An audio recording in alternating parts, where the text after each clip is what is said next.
Hey everyone, this is Mark Schillinger. I'm the founder of the nonprofit Young Men's Ultimate Weekend. The YMUW Young Men's Ultimate Weekend is a wilderness rite of passage adventure camp for young men ages 13 to 20. And what do I even mean by a rite of passage young men's adventure camp? A couple of things briefly. Number one, it's a chance for young men to get away from the distractions of their digital devices and their parents and get out into the woods and start to learn how to think for themselves.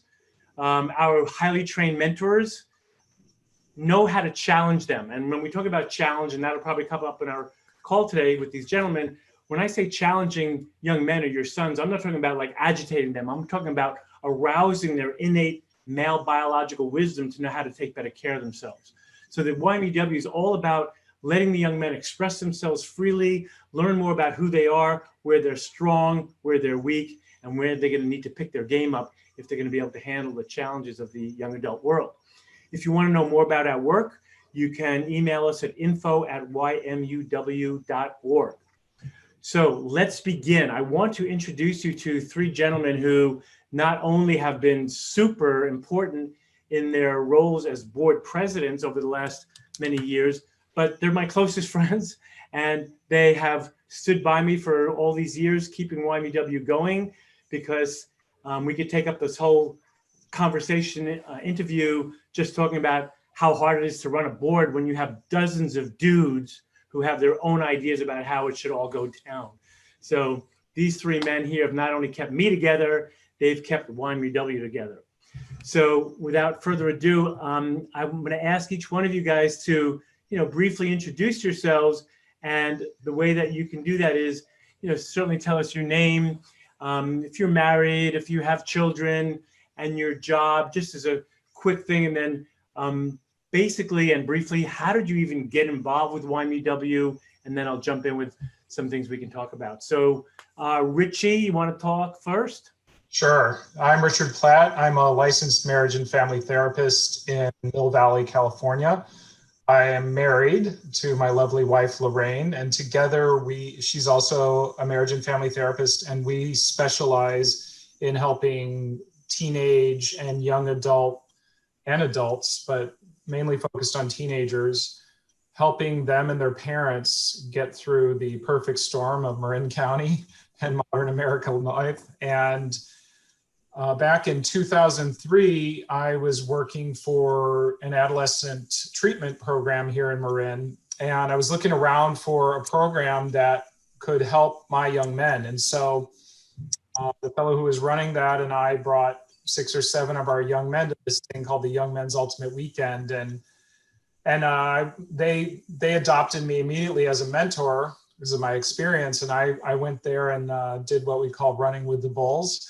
And so it was just amazing experience. And I thought, wow, I've got to get involved in this organization. So I started jumping in and ended up being the ringmaster, which is the guy who's responsible for initiating the young men, the guys at the center of the circle, for 3 years. I think I was president of the board a couple years, and attended probably, 7 or 9 Young Men's Ultimate Weekends, something like that. And since then, I've sent dozens and dozens of young men to it, and families and parents. And about 10 years ago, Mark and I started a men's team for fathers and for men who wanted to increase their game and also help them in raising their children and their families. These 2 other guys are here, and they've been there pretty much since the beginning for the past 10 years. And also about 15 years ago, Mark and I started a young men's mentoring team in San Rafael, and then we expanded that team to Mill Valley, ran that for many, many years.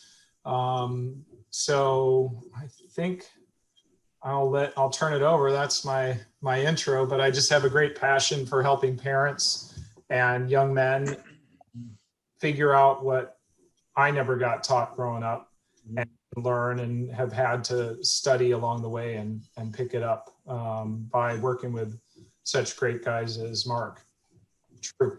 Cool. So Dave, I'm going to ask you and Brent to go first, Dave, and then you, Brent. But I just want to tell the people who are watching is that the way that I met Dave and Brent, and they've become such important men in my life, is through Richard, because Richard has a very engaging way of convincing people exactly what they need to do to have a happy and healthy and holier life. And it worked for these two guys because we've been together ever since. So, Dave, why don't you go ahead and tell us your name and a little bit about family and how you got involved with YMUW. Sure thing. Thanks, Mark. I'm Dave Bohegian. I am married to a wonderful, lovely, and talented bride, Pavana. We've been married for over 30 years. We have 3 children ranging in age from 28 to 38. And my day job, if you will, is involved with commercial real estate. We live up in Nevada City, California, in Gold Country. It's beautiful up here. We've been here for about 10 years and absolutely love it. I should say, we became involved with the Young Men's Ultimate Weekend about 15 years ago. At that time, our son Zach, was about 13 years old, and he's always been a sweet kid. However, at that time, he was starting to head down a path that I wasn't very comfortable with. So we looked around for a program that might challenge him and give him the tools to negotiate the world today, which is certainly not easy. And through a very serendipitous and sort of circuitous route, we hooked up with Mark and Richard and the Young Men's Ultimate Weekend. So Zach did his first weekend again about 15 years ago, and did a couple of more weekends as a participant, and then actually became a volunteer, which is one of the policies we have. After young men do at least 2 weekends, then they can get on the volunteer staff. And he has been involved with the Young Men's Ultimate Weekend heavily since that time. He's probably served on, I'm going to say 10 weekends as a volunteer. And it has just been a wonderful addition to his life. It definitely gave him, not only him, but him and my wife and I, the tools to do what I'd like to think is a good job in parenting him. So you'll hear a little bit more about that from me as we go down the road here. Thank you.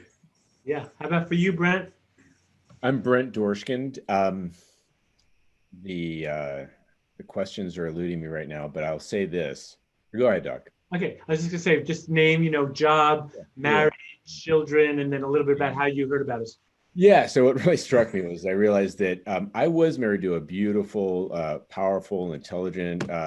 She's a great mom, and we're no longer married, but we're happily divorced. I'd say we're a good divorced family, and the engagement that I have with YMUW started, I guess about 5 or 6 years ago.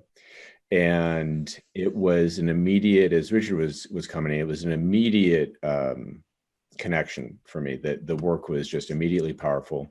And Michelle and I, my ex-wife, have a son who's now 12, but at the time he was, 5 or 6. And I immediately saw that this was just a necessary program in the world, and service, really. The service really speaks to me, and somehow it's a contribution to the world, and most selfishly to my son. So I don't know that I have much more to say regarding my involvement. I've been I don't know, however many weekends since about 2014, and whatever I can do for the organization, I want to do, because I want to see it succeed. Now more than ever, I think now more than ever, a program that lets young men know that there is nothing wrong with them. They don't need to be fixed. And here's how to channel the surging biological energies that I think a lot of people are afraid of, because we've diverged from a path that really respects and honors just the innate intelligence that young men have. And it's just a needed thing. So I'm glad to be here, and I'll shut up now. And I just want to footnote for anybody who's watching, why is he calling him Doc? Because I've always known Mark Schillinger as Doc from the moment I met him and fell in love with him, and like recognized that this is a guy that I want to hang out with, just like Richard and just like Bo. He's been Doc, so don't be confused. I mean Mark when I say Doc. I'm Bo. I'm Doc. Thank you, Dave. We need a couple more dwarves. We need Sleepy, Dopey, and we're all good. We're good to go. Yeah, there you go. There you go.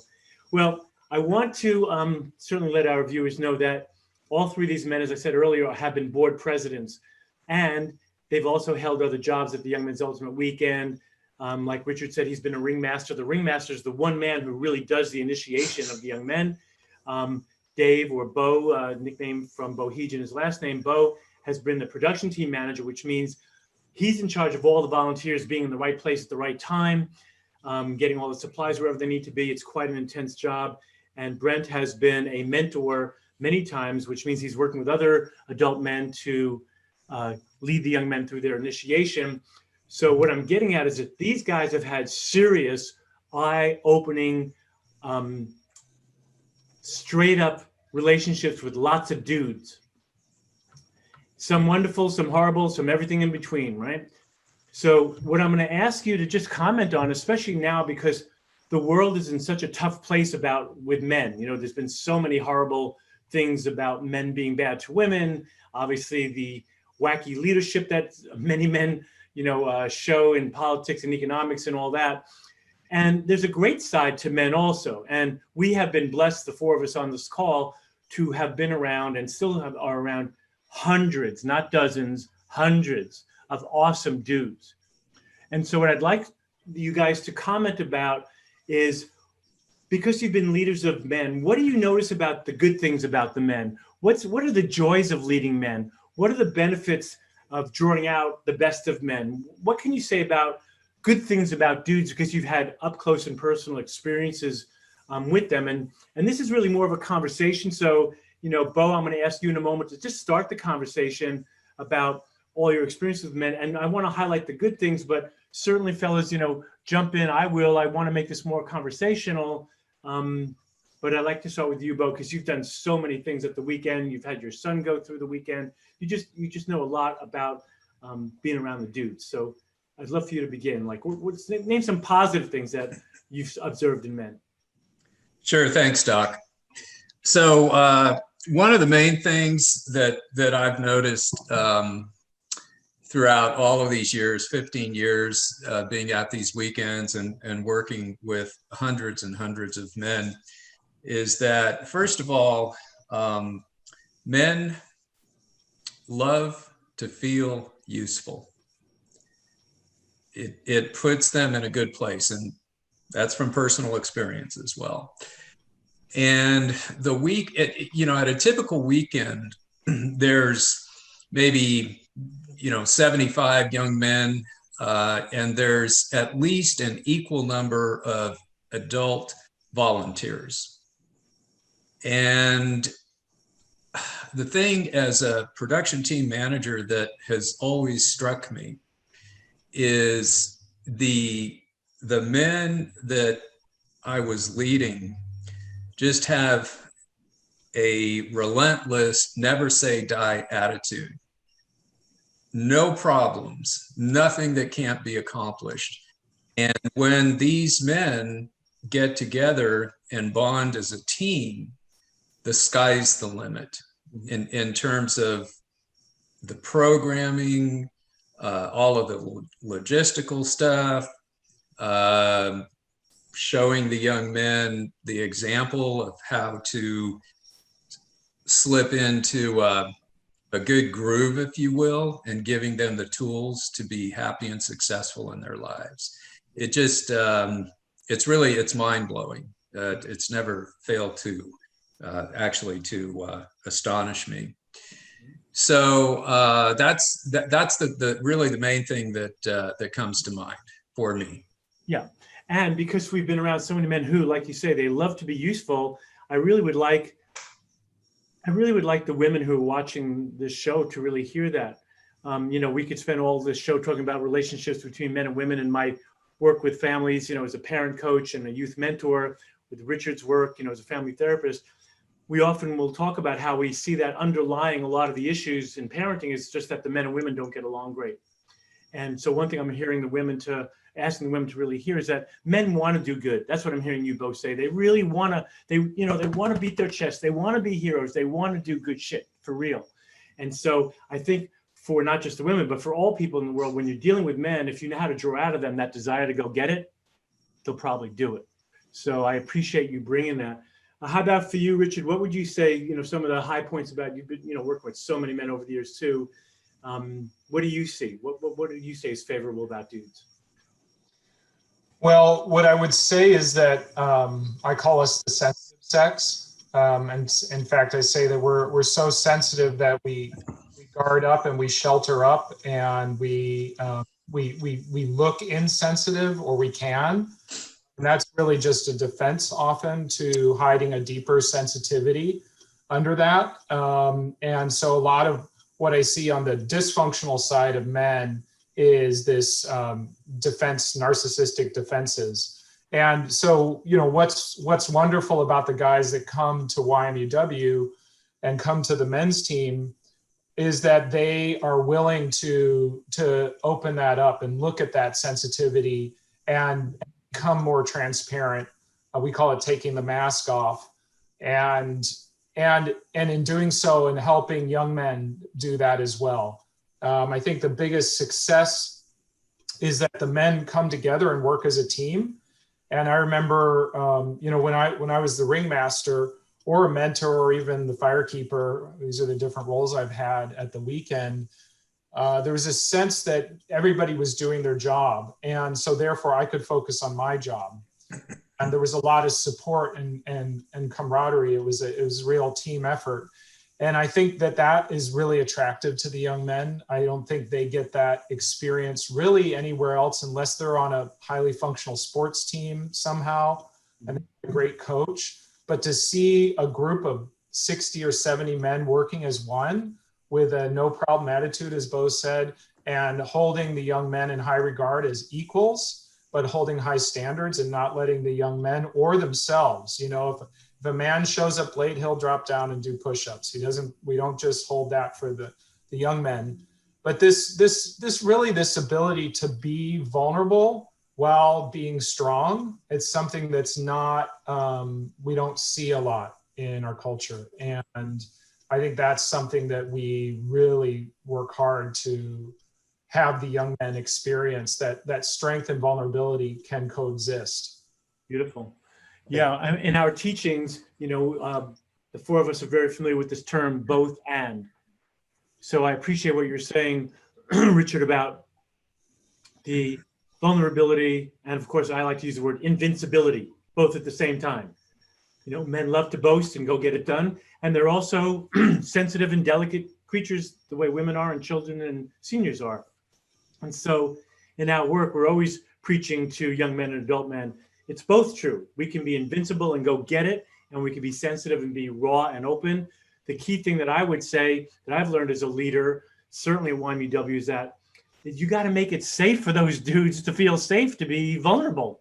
And I think that's where we shine. And so, Brent, I see you kind of agreeing with that, and you've certainly been in front of men and being a board president through a really turbulent time a few years ago.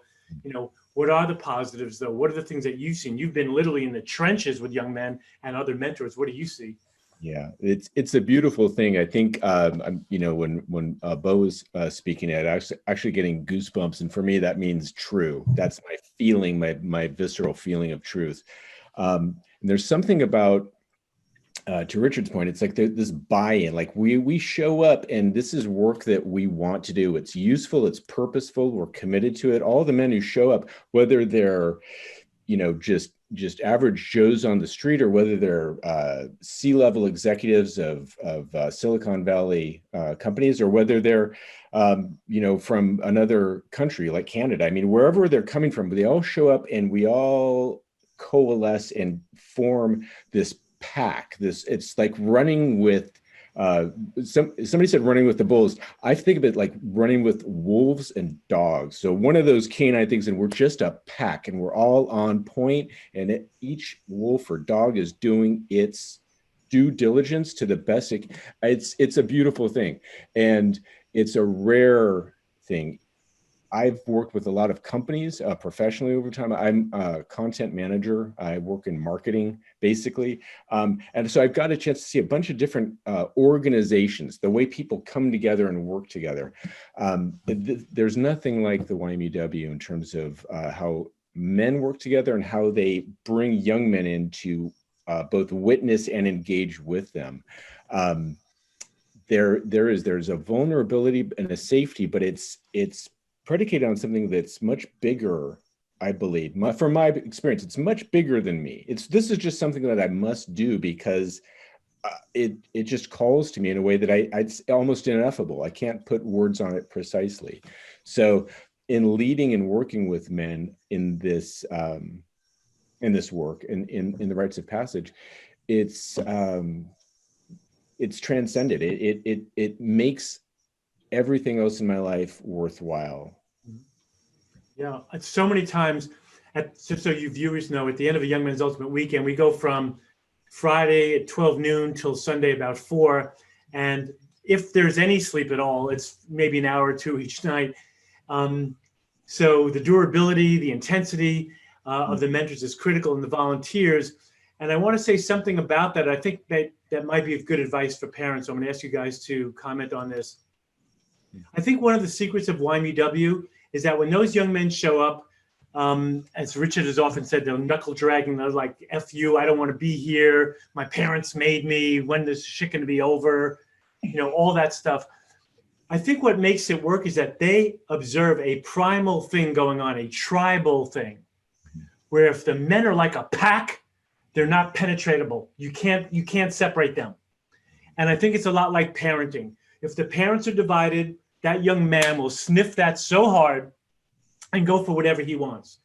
And what Brent is alluding to is that when the men show up, because they're highly trained, they don't show up that day for their first training. They've been trained for weeks and months before. But when they show up and the young men are watching these men model a no problem attitude, I think this is the main feature, that young men see adult men getting shit done with no problem. I think that's one of the greatest values we have. And Richard, I'd love for you to comment on this as a family therapist. I know I see this in my work too, hinted at it before, that when the parents are not together, that's really detrimental for the children. I'm not saying with a judgment, like Brent, I'm divorced. And in fact, everybody on this call, I think, has been divorced once. So we've been through it, and we know the dangers of it, and the dangers to the children, not so much the divorce, but just being married and divorced when you're not sharing the same values and not teaching the right things. That's a real detriment to the family. So I'd love to hear your comments about that, Richard. Certainly for you, Bo, because you've been through it and you know what it's like to, parent children when the adults are together and not together. I'd love to hear you guys how that experience at YMUW, where the men are inseparable, how that translates when parents are separable, and how the young men would take advantage of that. Yeah. Well, I mean, I grew up in a family that was divorced and my parents weren't aligned. My dad was basically absent. And so I've lived it, and I've watched so many families, and so I'm just going to, of course, agree with that. But the thing that comes up for me is that I work with a lot of parents very closely with one parent while the other parent is completely AWOL. And so what I would say is that what's most important is that if that's the case, that you stop that if you're the solid parent, you stop trying to change or fix the parent who's AWOL, and you just focus right on your child and your relationship. And Mark has taught me something called V2B2, that you get your virtues, your values, your beliefs, and your behaviors lined up, and you model that and you create a center. And that's what we do at the Young Men's Ultimate Weekend. We follow something called the Right Way. And RIGHT is an acronym. It stands for respect, intelligence, gallantry or grace, humor, and true, to be true to yourself. And so these are 5 values that Mark went around the world and discovered were common in all cultures. And so that's what we teach the young men, and we teach that to the parents. And we say, you know, if you don't have a way, your sons are going to go find a way, and they're going to find a materialistic way in this culture, or a drug way with their buddies, or, you know, all the sex, drugs, and rock and roll that are out there, or worse, or combine that all and go down. And so what we provide them is this way. And so we provide that for parents as well. So yes, of course, if both parents can do it, great. But if this one's a knucklehead, I don't care if it's a father or a mother, or your 2 fathers and 2 mothers, or whatever, I don't care. You just put a stake in the ground and start organizing, and stop trying to talk to the dysfunctional person, because you're wasting your time and breath. You focus on your son or your daughter and your family, and you lock it down, and we can show you how to do that. True. Yeah. Any of you guys want to comment about that, as far as how your experience at YMUW, where all the men are lock, step, and barrel, and then, you know, young men go back to their homes where the parents aren't. We're not saying that with any judgment. We've all made these mistakes, so there's no judgment here. We're just saying that's what they perceive. How would you translate that, Bo or Brent, into your own lives? And you know, what might you say about that? Yeah, okay, Brent, I'll take that here first. Yeah. So when our son did his first Young Men's Ultimate Weekend, I would have to say that my wife and I were definitely not aligned in how to parent our kids. And I was probably more the dysfunctional parent than she was. And just briefly, the situation was that I just didn't follow through on discipline, and really what I think should have been modeling good role model for our children. So one thing that the Young Men's Ultimate Weekend did for us, in addition to the benefits that our son received, was it really taught us how to be good parents, and how to get together. And, you know, we didn't always agree, but we learned to, you know, if we don't agree, we don't argue in front of the kids. We take it offline and we figure it out, and then we come back with a united front. So that's super important. The other thing I would say for parents, and again, this is through my own experience, sadly, there are a lot of parents who will enroll their son or daughter in a program like this with the attitude of, okay, you know, here's my son, here's some money, go fix them, and send them back when they're fixed. And as Brent said earlier, the young men and the young women do not need to be fixed. It's the parents that need to be fixed. And so to the extent that the parents are willing to roll up their sleeves, get into the trenches, look at their own shit, is so helpful through this whole process. Yeah. And, you know, as maybe we'll get into a little bit later, in addition to the Young Men's Ultimate Weekend, Doc started an organization called Challenging Teenage Sons.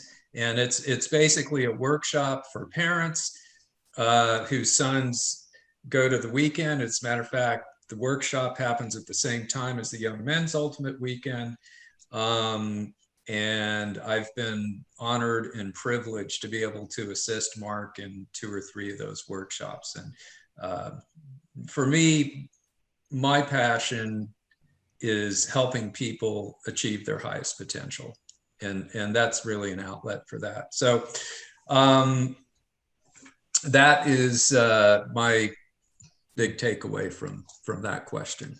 Okay, cool. And yes, we will talk about the parenting workshop, which is really, for you viewers, you should know that it's really not a workshop traditional. we have developed it into, it's really a rite of passage for parents. And that's a really new concept. It's a really new concept.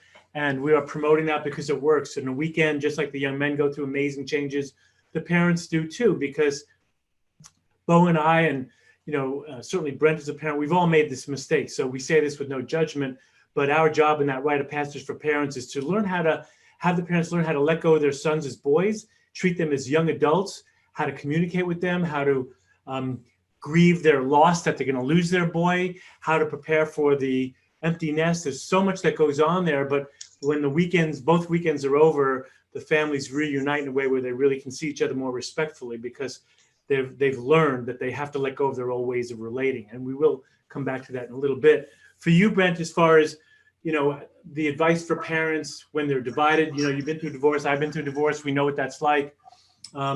Anything you want to say about that and how parents might learn how something so good? this is to the dads, right? As fully and as genuinely as possible, I encourage you, as fully as genuinely as possible, to remember the woman that you fell in love with, the woman that you decided to have children with, and keep that front and center in your relationship, because she is always going to be your kid's mom.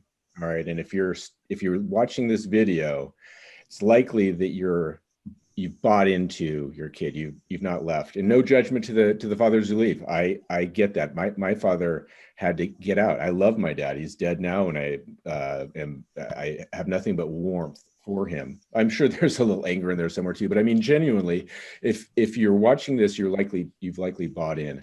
So the easiest way that I've found to maintain myself, and I just moved from California to Wisconsin because my ex-wife's family lives here, and she wanted to move back.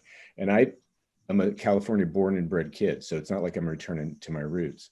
But point being, it's like, to do this, I had to keep her front and center, and remember that this is my son's mom.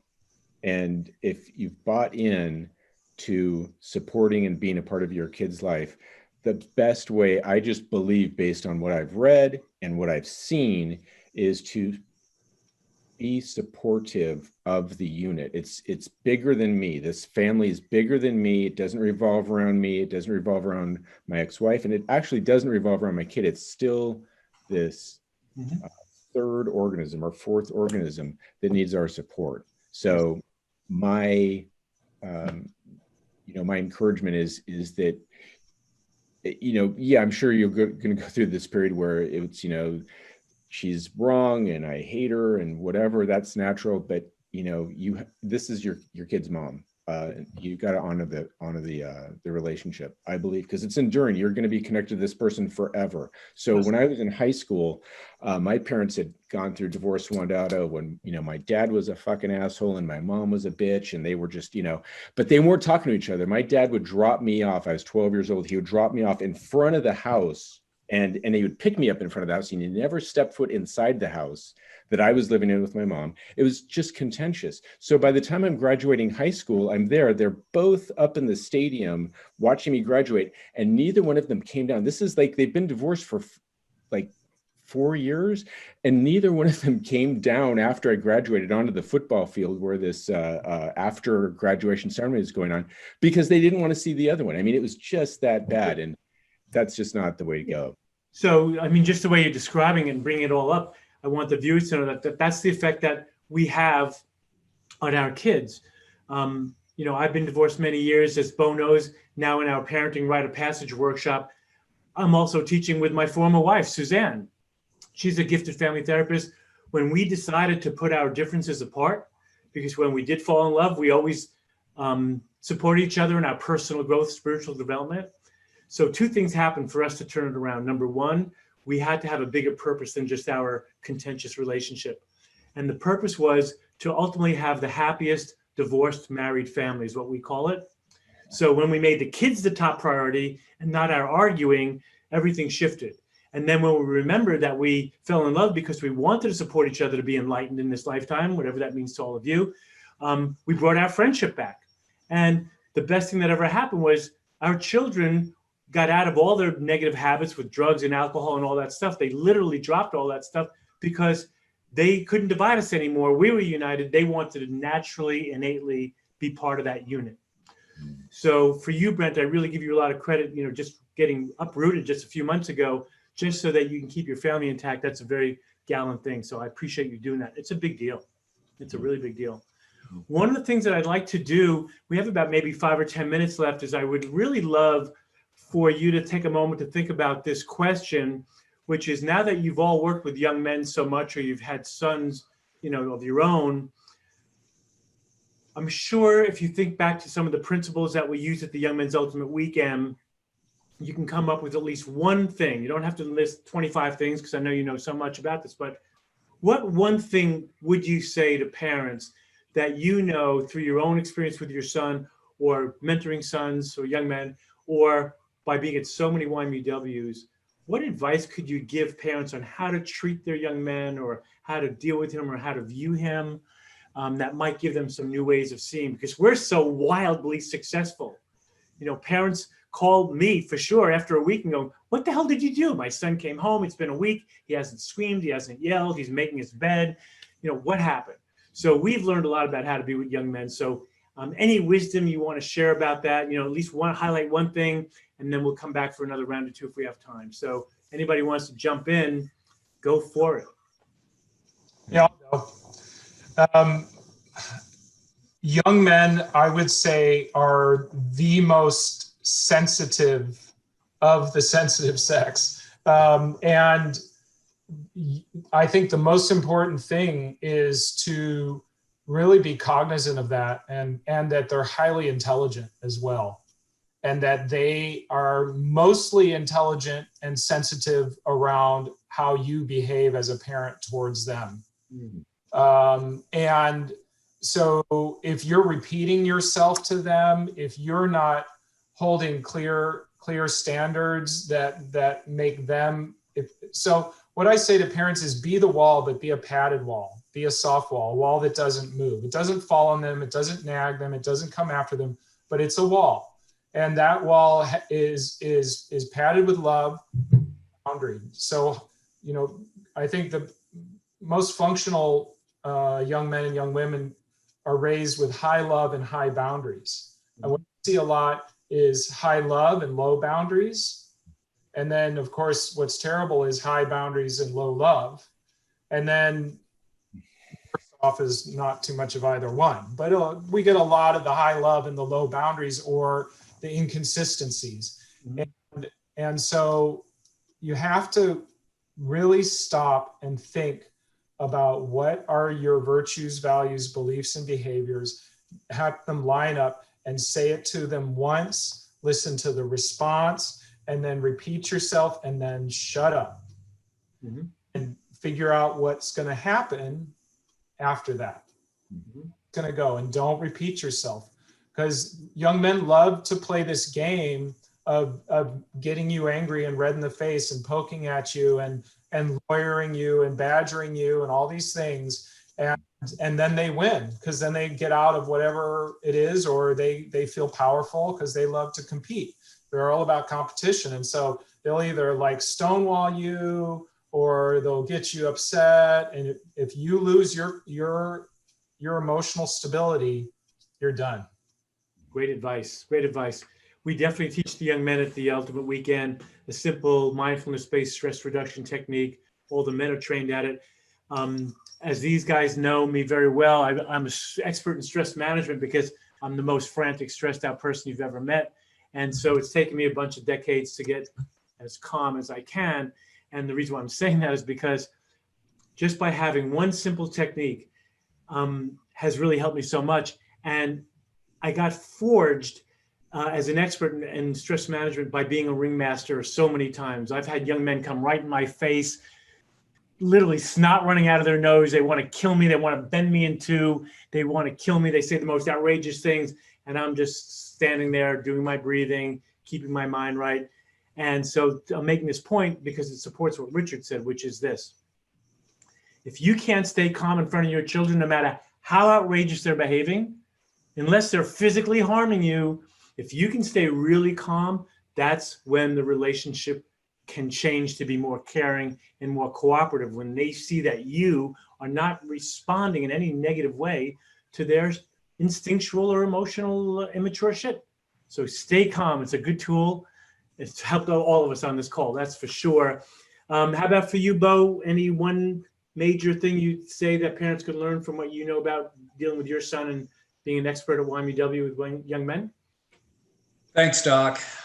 So somebody, maybe Brent, mentioned that we treat the young men 5 years older than they are.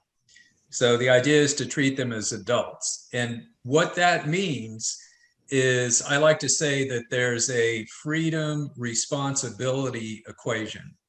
So we teach them that, you know, you want to go do this and that and the other thing, that's your freedom. And in order to be able to do that, you have to take some responsibility. So one thing that we did with our son is we came up with an agreement at Richard's suggestion, which was brilliant. There were 3 columns. The first column is expected behaviors. Second column was privileges if you follow those behaviors. And the third column is consequences if you don't. And the one big thing that we found, well, a couple things. First of all, young men and young women will never tell you that they want boundaries, but they do. And so this set the boundaries. So it sort of enabled him to relax around that. And let's just say, for example, one of the expected behaviors is you're home by 11 o'clock on Friday night. And invariably, you know, he'd come home at 11:30 or 12.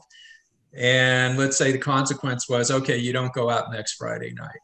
So as soon as I said, okay, here's the consequence, you know, he'd start to hem and haw, negotiate. So I'd go get the agreement and I'd say, is this your signature right here on this agreement? Well, yeah, you know. So, okay. So totally takes the emotion out of it, gets away from what Doc was saying about, you know, if they can get you red in the face and, you know, all upside down, you know, they've won. So it goes a long way to avoiding that. And it gives them a set of boundaries that they need to follow. And it worked really, really well. It was a major point in his development. And it was also an example of how, you know, parents need to get involved in this whole process. It's not, here's my kid, fix him, send him back. That will, I guarantee you, that will not work. Parents have to get involved. Yeah. Thank and you. just to support you, Bo, when you said, you know, talking a little bit more about the parenting rite of passage workshop, the key thing that we teach that works for the young men when they show up at YMUW is that all the mentors are trained in one way, one method. That's it, one way. All the parents are trained in the same way. So that's what we've learned because we have a tribal model that tribes used to operate on a shared set of virtues and values. And if the behaviors of everybody in that tribe demonstrated those virtues and values, they were held in a high regard, right? And that's how they develop self-respect, because they develop positive beliefs because they learn to respect themselves and others.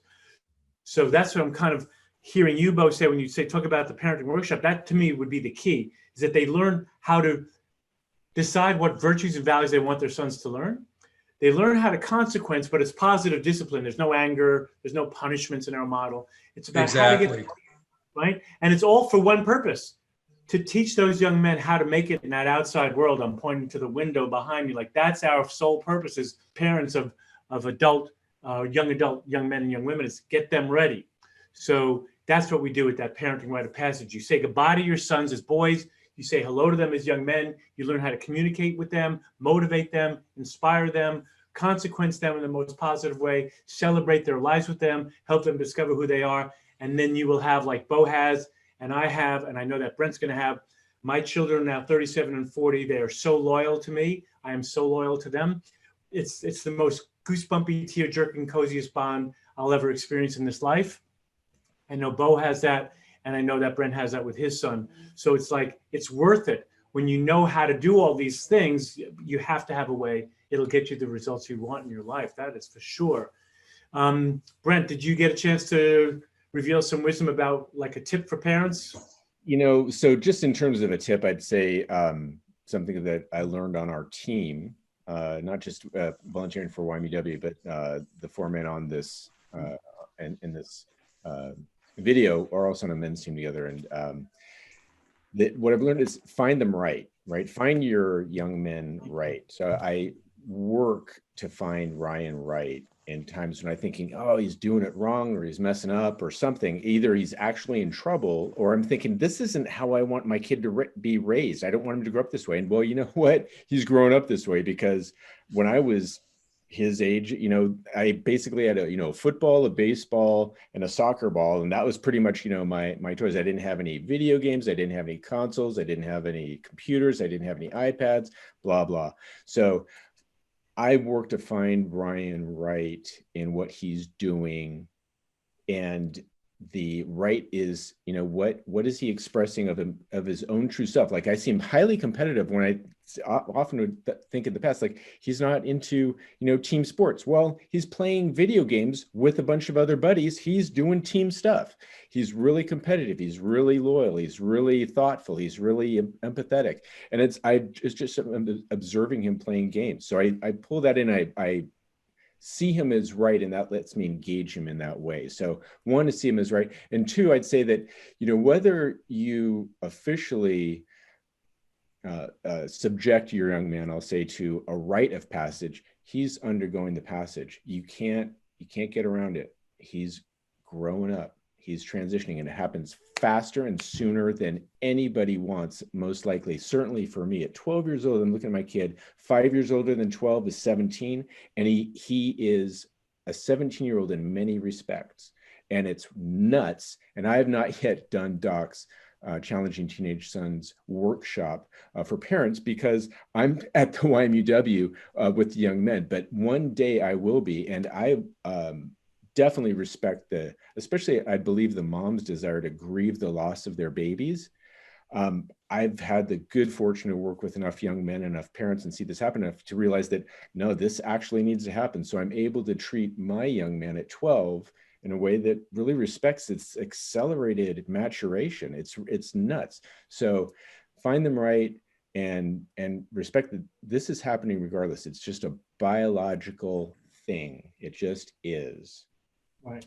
Very important. What I want our viewers to learn is that when Brent says finding your son right, it doesn't mean that you don't, it's a both and. Two things are true. You want to always find your son right first, and then if there's a need to consequence, that's fine too. The classic example I use at the parenting workshop is parents will say to me, oh, my son came home late, or, let's say I'm coaching parents here in my office, and oh, my son, he's a jerk. He came home so late. He was stoned. He was all screwed up. And so we told him to go to his room, and we punished him, and we took away everything. Well, in the find him right model first, I know if I'm coaching that young man, I would say, so bro, what's up? Your mom, the curfew's 11. You got home at 12. What up?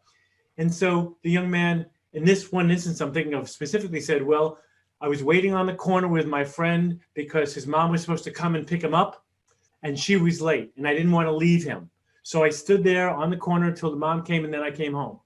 So I found him right. I said, oh, I get it, bro. You were being loyal. I see. And his whole face lit up. Whether he was lying or not, I'll never know. But I found him right. And then I said, and you were also irresponsible. You were not doing something that you either like to do or didn't like to do until completion. You did not make the phone call. So now I'm asking you to get accountable. Like, can you own that you would have, could have, should have called? So I asked him that, and he said yes. I said, great, thank you for cleaning it up. You got accountable. And then I'll encourage your parents to have a challenging consequence for you so that you remember this and don't do it in the future, because when you do it out there in the world, it's not going to be so forgiving. So that's how we do that. We find them right, and then whatever else that needs to happen too. So it's not just lovey-dovey, padded wall. We love you. It's fine. You can be irresponsible. It's both and. So I appreciate you bringing that point. Yeah, respect, Doc, if I may. It Sure. also resets my expectations, right? It's like I expect to see this virtue, which I prize, like, teamwork, engagement with others, empathy. It's like I expect to see it in a certain way because that's how I grew up. So I had my kid at 44, right? So a lot's changed in 44 years. Kids aren't behaving the same way. They don't have the same opportunities. They don't go out as much. They're not free range kids. It's not like, I'll see at nighttime come in from playing. No, it's helicopter parenting. It's gated communities. It's a different world. So my expectations and my experience of how young men grow up is totally irrelevant, almost totally irrelevant in a functional, actually how it works, the particulars of it. But the underlying desire to be a good young man remains, and it's expressed differently. So when I'm thinking of finding him right, it's like, how is he expressing the virtues that I value and that I believe that I demonstrate just in day out life? How is he expressing them? It's like, by God, he is. He's just doing it his way. It's a powerful thing, and it's actually reaffirming and reassuring in a way, but it's an exercise. Yeah, so I'll kind of conclude this with the fact that most of human communication is nonverbal.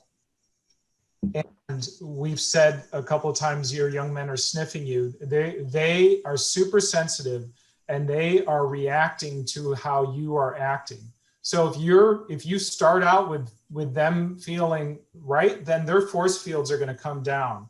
But if you start out with making them wrong, up go the force fields and up come the fingers and all the behavior. And this whole thing will just keep going because it's the Catholics versus the Protestants, or the Palestinians versus the Jews. They just keep going until one side, and you are as the parent, hopefully you're going to decide to be the more mature person and to model how to behave when someone is misbehaving.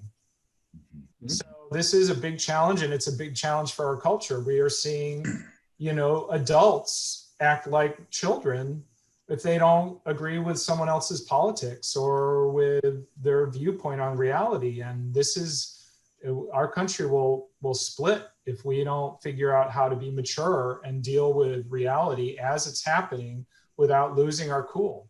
Right. Number one, your young men are sniffing you, they're sensitive, and you better make them right and then provide the consequence. And the consequence is not a punishment. You got to get out of this punishment and rewards. It doesn't work. You give someone a reward, they'll just go for the reward. You punish them, they'll just not like you. Mm-hmm. This is a big thing. Young men have free will. And if they don't like you, they're going to go like this. They will not respect you. They might love you. You might love them, but you won't like them either. So you better figure out how to like them and how for them to feel it. And then come from that place. Right. Absolutely. I want to wind down by saying that all four of us on this Zoom call have the same vision, which is this, that we honestly believe that when families are really healthy, when parents have a way to help their children discover who they are, their own authenticity, while also simultaneously learning how to be more responsible in their home and in their community and in the world, that's what's going to turn around the kind of problems that Richard is pointing at, that it's got to come from healthy families. And healthy families can only happen when there's healthy and happy and holy parents. So I just want to end the call by letting you parents know that it's on you to take good care of yourselves. You have to have the energy to raise your children. And when you have that energy and you give them the care they need, they'll be loyal to you for the whole rest of your life. And there's no better feeling as you get older, knowing that your children love you and will take care of you.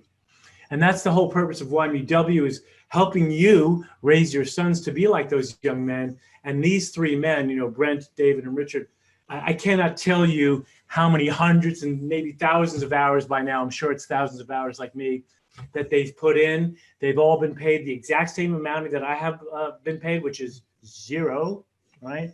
But we like to call it the spiritual pay. And I have to say, being on a men's team with these guys, we see each other every other week, now on Zoom, of course, but this is my family. We are taking care of each other.